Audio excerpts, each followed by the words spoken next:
président a fait le tour du pays. Non, attends, le président, ils peuvent voir le président là où ils veulent. Donc c'était plutôt du sabotage qu'autre chose. Et mais même avec ça, violence bi nga wax ne c'est une violence virtuelle. yàgg naa ko wax dès que man j'étais à Ourossogui, voilà, j'étais sur le terrain maa fa nekkoon j'étais là-bas.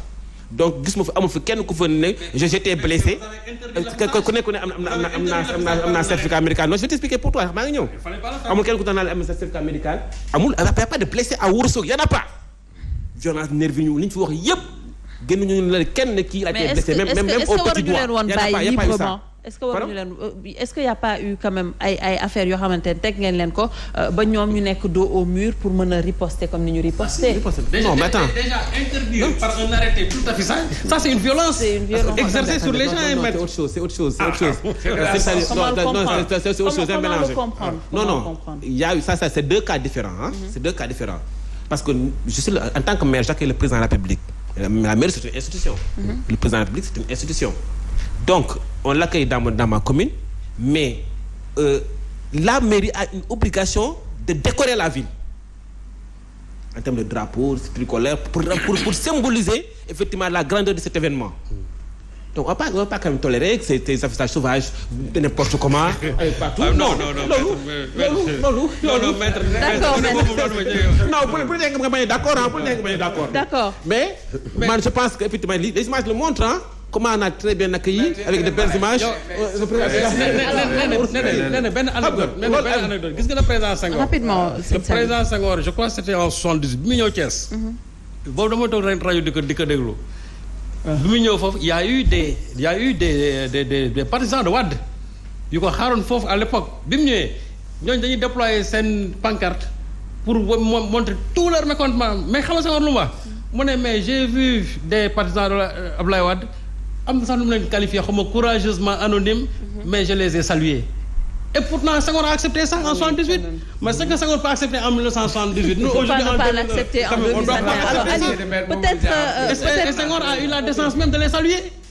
Peut-être terminer ci. Mais je veux le prendre juste au mot. S'il vous plaît. Plateau bi ci suuf ñu ngi ñuy xaar moo tax. Vendredi non. Cher, on va pas jouer à ça duñu duggaat ci débat boobu. Alors oui, donc peut-être wax ci marche bi ñoo lank peut-être amaloon ak activistes yi nu ñu sentir seen bopp actuellement ci dëkk bi. Non, damay déjà vraiment rebondir ci li maître wax quoi. Comme Cheikh Omar ni mu ko waxee sur beaucoup de questions man j'ai beaucoup apprécié esprit critique am même étant de la majorité mu jël un peu de distance quand même pour am yenn regard yi quoi. Mais de la même manière ci question où ces gros bras là. Oui. C'est-à-dire légitimation où en fait c'est l'État qui légitime en fait la violence. En fait loolu la et bu ma ko déggee mu wax damay am sentiment wu ni defuñu tiré wuñu tous les enseignements de ce qui s'est passé. ci tournée boobu ak nervi yi dóor. mais gisuñu ay certificats médicaux mais gis nañu ay citoyens yu ñu violenté. Oui. Mais le fait juste de dire à des citoyens que président de la République mu ngi ñëw ñi ànd ak moom c'est-à-dire milliers yooyu nga wax ñooñu rek ñoo am droit wu jibal seen kaddu yéen ces dizaines là amu leen droit wu jibal seen kaddu loolu rek c'est violent mais Macky Sall président tous les Sénégalais la ñu ngi wax waxu environnement tout à l'heure c'est-à-dire il y a des difficultés je vous ai parlé de leadership je vous ai parlé de père de la nation ki war a mais yii nii yëpp mooy indi loolu waaye boo wonee ni man président wu ñenn ñi laa et c'est ça qui fait que yu ci bëri ci say politique de développement yu am solo nga am idée yu baax mais peuple bi du la ci suivre. Parce que ñu ci bëri dañuy jàpp ni non ci ay jëf yi muy jëf tous les jours ñun daf ñuy beddi et sur ça vraiment et l'autre chose mooy et vraiment le régime de Macky Sall est violent et il est de plus en plus violent c'est ça. Day manifester sous diverses formes dinañ ñëw après sur l'affaire des médias parce que moi je parle pas de Bougane mais je parle du groupe de presse yi nga xamante dafa am taxawaay bu am solo ci paysage médiatique u Sénégal ci démocratie bi respiration démocratique u Sénégal ak ci échéance yu ñu jëm taxawaay bu mu ci war a am loolu forme de violence la lii forme violence la bu grave avec les nervis et j'ai le sentiment que ça va perdurer et c'est vrai Doudou Ka ce qui s'est passé à Ziguinchor il y a eu un communiqué officiel de l'APR qui cautionne cela. L'autre chose mooy et malheureusement c'est en cela qu'on a reculé de 15-20 ans derrière dama leen di jox juste quelques exemples mooy président de la République Abdoulaye Wade ak loo ko mënti critiquer ci jamono jooju acte yi mu doon posé dem ay moment où il s'est levé 23 juin Wade bu bëggoon du am. mais dafa dégg sénégalais yi mu dégg leen à un moment mu élevé wu en tant que père de la nation ne ñi nangu ak loi bi nañ ñëw ñi nanguwul ñu taxawee na la ñu manifester loolu moo tax 23 juin am mais gis ngeen fi parrainage et 23 juin Macky Sall il était là parce que Wade lui avait permis de venir manifester ak soxnaam ak ñi bokk ci partem ak ñun ak ñeneen ñu ñëw parce que Wade a eu cette grandeur là mais malheureusement le président Macky Sall ngeen xool sur le référendum non sur c'était quoi la loi sur le parrainage.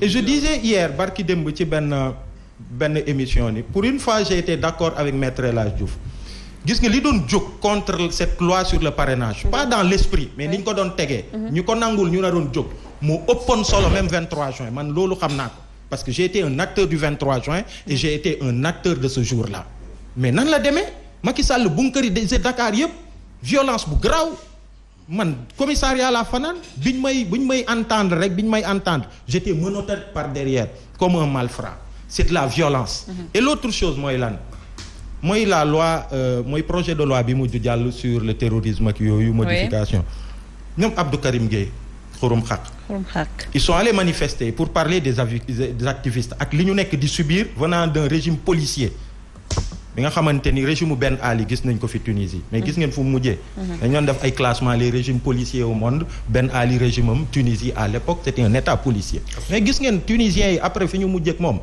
et Abdou Karim Gueye et ça c'est des pratiques qu'il faut dénoncer man dama am sentiment ni on n'en parle pas assez mais c'est grave c'est récurrent et c'est grave dañ leen jàpp ñu yóbbu leen camp Abdou Diassé camp Abdou Diassé déjà du foofu lañ leen war a yóbbu cellule camp Abdou Diassé yi man gis naa ko parce que le lendemain ñun avec ñoom docteur Babacar Diop ak ñoom Guy Marius bi ñu jàppee yóbbu nañ ba di ñu waaj a dugal mais ils ont changé d'avis ñu yóbbu ñu commissariat central mais boo gisee c'est mais day mel ni cellule je pense que c'est des cellules punitives pour yenn agents au policier mais cellules yooyu boo fa duggee mais fa lañ leen yóbbu ñu dóor leen ba 3 heures du matin ñu sànni leen ci autoroute bi avec toute l'insécurité qu'il y a ñoom Abdou Karim Gueye fa la ñu awee dem ils sont allés à l'hôpital et tout kenn ki loxoom xaw ma lan ak lan ñu jógee ci loolu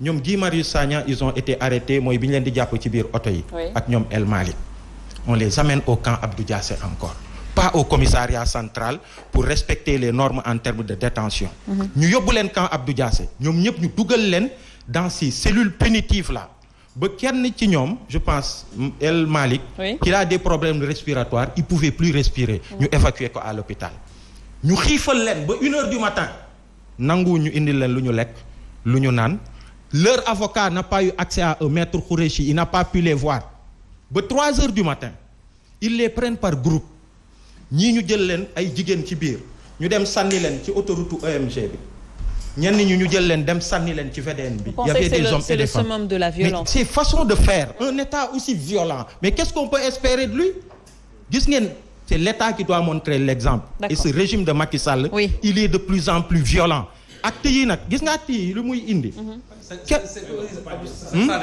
C'est que la police doit être au-delà de la mêlée. C'est-à-dire la police ne doit pas être au service de ces hommes politiques, c'est-à-dire pour ces sales boulots-là. D'accord. Et pour répondre à ça. Alors rapidement. Mais malheureusement, c'est pas le cas. Pour répondre à ça. C'est pas le cas pour répondre à ça, malheureusement. Mais malheureusement, et nous,